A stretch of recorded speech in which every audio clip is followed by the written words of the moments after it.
Hey guys, Cal from Team ChainBlock here, and today I'm back at you with a new deck profile ready for the post-August Banlist format. We've got a good few hits, and we've got a couple of cards that came off the list as well that I might be implementing into this profile now. But before we get into it, just make sure you check out our sponsors of the channel, Kong's Cards. Use ChainBlock 5 for 5% off. These tins are looking really busted, so you can absolutely cop yourself some of them singles for an extra 5% discount. But yeah, getting into the main deck, as you can see, it's a Voiceless voice deck profile. Now I'm probably going to get a couple of comments about this deck because the way I've built it isn't exactly the most optimal way to play it probably right now as it stands. But I wanted to try something with with a couple of cards that have come off the list in any way. So I just thought it'd be the best deck to experiment with first off. And we'll start off with the Voiceless voice package of 3 Low, 3 Saphira, the 1 Seravis, 2 Skull Guardian, 1 Pengraph, 1 Seravis. So that's the monster count for the Voiceless voice lineup and Pendulum Graph, obviously. A lot of people still opt to not play this, but I just think blinding first. You still have to always worry about Tempai, so I think this is just your best way to nullify any chances of coming up against Tempai, because 9 times out of 10 you can either end with it in hand and Blessing on field, or you can end with this in hand and this on field, and just completely nullifies the Tempai turn. So I just think it's the best way to go about it. And I did cut 1 Seravis from my last profile because I need to make some space for some extra cards I put in here. So that's the monster lineup for the Voiceless voice cards. I then play obviously the 3 Barrier, the 1 Blessing, 2 Prayers, and 1 Radiance. This is a pretty standard lineup. I don't think you play any more. I don't think you play any less of any of these cards, to be honest with you. Nothing really changed in that aspect. Pretty standard cards. Now I've played a much bigger Light Fairy package here due to Ava coming off the list. So I've been really testing it out, and I'm going to be testing it out at locals now this Friday. It is Wednesday of recording this video, so I'll update in the comments on how I got on. I played 3 copies of Diviner. That doesn't change. Still cracked normal summon and a very, very good card in the deck. I played 3 Herald of Orange Light. Ava Search Assist, no problem. I play the 1 copy of Ava, the 1 copy of Trias Hierarchia, the 1, 2, 3 copies of Cyber Angel Ben 10. So this card is actually bonkers in this deck, especially with the variant that I've been going for now. You'll see that in a while as to why this gets so good. But let's focus on Eva here for a second. So anyone who hasn't seen Eva before, it was banned for a little while, so there could be some new players that are looking at this card. But basically, if it's sent to the graveyard, you can banish the 2 other Light Fairies that are in the graveyard, and then search for level 2 or lower Light Fairies from the deck, equal to the number of monsters that you banished for its effect. Obviously, you cannot banish itself for its effect, but typically you can have scenarios where you have like 2 or even 3, which is great. So you can search for some like follow-up, you can search for even the Ben 10, you can search for the Herald of Orange Light. So it actually turns on a lot of plays, and there's a lot of actual ways to get this into the graveyard, which I'll showcase in the profile. Now, unfortunately, Branded did get hurt, and it's really not worth running the Branded engine in this deck if you're going to be playing just the 1 Branded Fusion. Because the bricks are just too much, and it's not worth it. So I decided to opt into playing a Dogmatica package. 1 Ecclesia, 1 Maximus, and 1 Fleur de Lis. That accompanied by the 3 Nadir Servants and the 1 Dogmatica Punishment.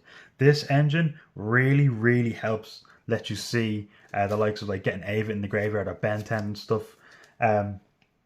Along with also could actually get you some nice draw power as well. And can also get some destruction in, or whatever your heart desires. This engine can pretty much do it. There's plenty of extra cards to be able to target off it, and having Maximus to be able to rip cards out of the extra deck, giving you that early game knowledge, is absolutely key. You can have then your 3 preparation of rights, and I accompany that with the 1 preparation of rights. This is specifically designed to search for, because obviously it searches any card, any of the rituals in the deck, but also very key, searches for Ben 10. So it's an easy way to access into Ben 10, so you can then use Ben 10 as one of your attributes to then turn on your whole Light Fairy package, and then you're pretty much laughing at that point. And to accompany that, you've got the power spells of 2 Thrust, 1 Talent, and as a little tech, I run 2 extra Foolish Burial. This is to get some extra cards that are in the extra deck straight to the graveyard. Granted, locks you out of setting this turn, but likely is you're probably not going to be setting anything. And if you're siding in some cards, this is probably the first card I was probably side out. But yeah, that's pretty much the main deck. I'll go into the extra deck now. You play the 1 Goddess of the Closed World. Just good, clearing your opponent's cards, nice. BLS, you play level 7s. It's a shoe-in. SP and IP, pretty standard. The fact I was shocked that IP didn't get banned personally. I really thought Konami were going to pull the trigger on the IP, because there has been a couple of formats where it's been a problematic card. I just thought they'd probably see it as a problematic card and have it banned. SP Little Knight as well, getting a lovely reprint in the tins. Make sure to check out Cotton's cards, 5% off. Dynamondo, pretty standard in a ritual deck. Relinquished Anima, Secure Gardener, and Aloras. So this is actually crazy, right? So if you open up the low, or any way to get to low, and you open Eva in the hand, and you have a way to get to low, get the low in the graveyard for Ritual Summon anyway, your best bet is probably still summoning the Eva, because that way you can go your full plays, and you can just dump the Eva to the graveyard by linking into Almaraz, and it'll still trigger its effects, which is crazy. It's very, very good. And then, continuing on, we have the Chaos Angel, the Meteor Burst for the Tempais, Herald of Arclight, Elder Inti Intis, Garura, and the 1 Typhon. This is all pretty standard. You've seen these in many Dogmatica builds. Intis pops a card. This one searches for a ritual spell or ritual monster, and this one just lets you draw a card. So it's very, very nice. The deck count was 45. I'll go into my side and I'll explain to you why I picked these cards for my side in particular. I play double Nibiru. Originally I wasn't playing Nibiru. I'm not the biggest fan of Nibiru as a whole, but I think up until at least Rage of the Abyss comes out, this is probably one of the best cards in the format, until Snake Eyes gets their other Omni Negate, and then we're back in the Snake Eyes format again. We played the 3 copies of Ash Blossom and Joyous Spring. I opted to play 2 copies of Effect Veiler, 3 copies of Droll, 2 copies of Imperm, and then to round it all off, 3 copies of Book of Eclipse. So Ash pretty standard. Veiler and Imperm, honestly, this is a bit biased, but it's just because I have a lot of bias to Effect Veiler. That's why I picked Veiler to have 2 as well. If you want, you can absolutely just have 3 Imperm and just maybe make a third, have this a third Nibiru or something. But I really like my Effect Veiler. It's one of my favorite hand traps. I'm just gonna play it. 3 Droll, and then the Imperm's the exact same as the Effect Veiler.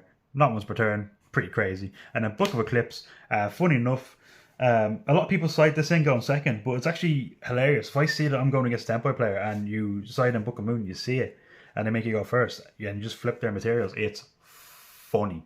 Very, very funny. They just sit there and mauled. So that's my side deck. That's my reason behind it. Now, I have a couple honorable mentions here to the side as well. So some other cards you can absolutely search that are good going into the next format. For Rage of the Abyss, you can absolutely choose to play Lancia, because it's still searchable off of Ben 10. Because Ben 10, when it's tribute, it searches for any Light Fairy. Let me just double check that. Yeah, it's any Light Fairy monster. Yeah, just make sure it wasn't level 4 or lower, because I would have made a mug of myself. But yeah, so it can absolutely search for Artifact Lancia. And Artifact Lancia is very, very powerful going against decks like Malice and stuff that are coming into the format. So having access to this is absolutely key. And then obviously you search the orange light, so why can't you search green and purple as well? If you come up against if you see a lot of Labyrinth at your locals, or you know that Labyrinth has become a bit of a popular deck or anything, You can absolutely choose to play 1 or 2 of this or 1 or 2 of these if you're playing against like strikers or something. If there's a spell popular deck at the time, you can absolutely play green lights as well, and they absolutely complement each other brilliantly. But yeah, that's pretty much it for the deck profile.